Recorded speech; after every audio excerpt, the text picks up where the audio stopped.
तो लालू जी ने मुझे जेल में नहीं डलवाया, लेकिन जिन लोगों को ये दर्द नहीं पता था उन लोगों ने मुझे जेल में डलवाया। कि मेरे ऊपर एक एफआईआर हो रहा था तो लालू जी ने मना किया कि नहीं एफआईआर होना।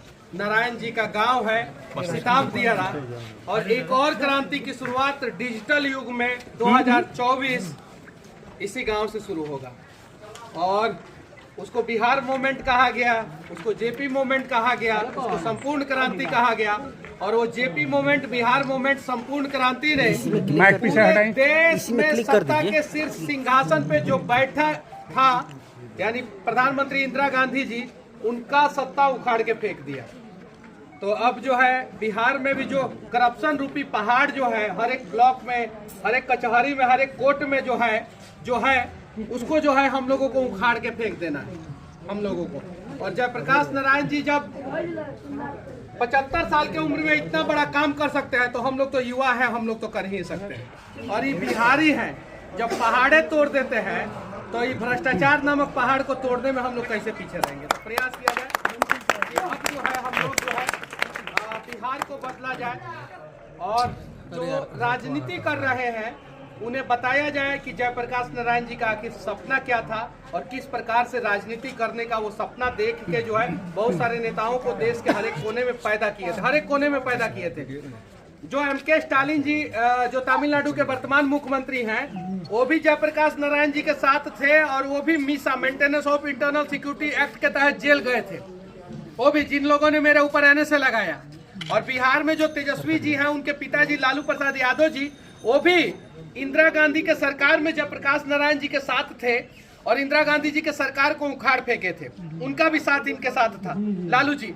और लालू जी मीसा के अंतर्गत जेल गए थे, और जब जेल गए थे, जेल से आए तो उनको एक बेटी हुई जिनका नाम मीसा भारती रखा गया, आप सभी को पता है।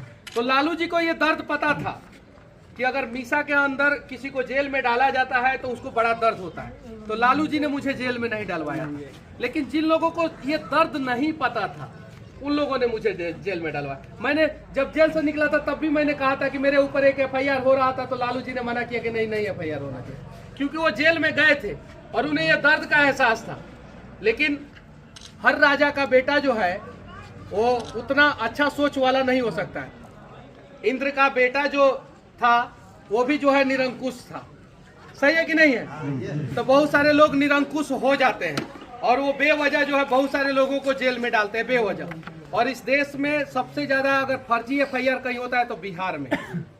और उस फर्जी एफआईआर में कौन से जाति के लोग सबसे ज्यादा फंसते हैं वो आप सभी को पता है। डेटा जो है सरकार सार्वजनिक नहीं करेगा, कर देगा तो बवाल हो जाएगा। सही है कि नहीं भैया, सही है ना। अभी पिछला सरकार जो था ना, जिन लोगों का सरकार अपने आप को कहता था, वही बेचारे लोग सबसे ज्यादा जेल में, बेऊर में मैंने देखा, उन्हीं को मानने वाले लोग सबसे ज्यादा बेऊर जेल में जो है कष्ट काट रहे हैं। अब जाके पता कर लीजिएगा कि मनीषवा गलत बोल रहा है कि सही बोल रहा है। वो लोग भी आते थे, कहते थे कि मनीष, सरकार में तो हम ही लोगों का है उप मुख्यमंत्री, लेकिन हम लोग जेल में सड़ रहे हैं। वो लोग भी आके कहते थे। और बेऊर जेल का जाके डेटा उठा लीजिए लोग। हम भाई किसी जाति पे जो है हम कुछ टिप्पणी नहीं कर रहे हैं, हम हकीकत बता रहे हैं कि कौन से जाति के लोग सबसे ज्यादा जेल में बंद हैं और बेवजह निर्दोष। फर्जी एफआईआर 75% निर्दोष है। तो ये सारी चीजें समझा जाए हम लोग, और सब लोग समझ के जो है ना बचाया जाए सब। अगर आपके माता पिता बच्चे अगर कोई जेल में चले जाते हैं, निर्दोष चले जाते हैं, तो बड़ा दुख होता है। तो हम लोग जाति पार्टी से ऊपर उठ के थोड़ा सा सोचा जाए। और इन्होंने जब नेता बनाया ना, तो रामविलास पासवान जी से लेके, लालू प्रसाद यादव जी से लेके, एमके स्टालिन जी से लेके, ललन सिंह से लेके, नीतीश कुमार से लेके, चंद्रशेखर से लेके, मतलब इन्होंने जाति नहीं देखा, हर जाति के टैलेंटेड युवाओं को आगे लाया कि नहीं। और इन्होंने अपने परिवार को लाया क्या आगे?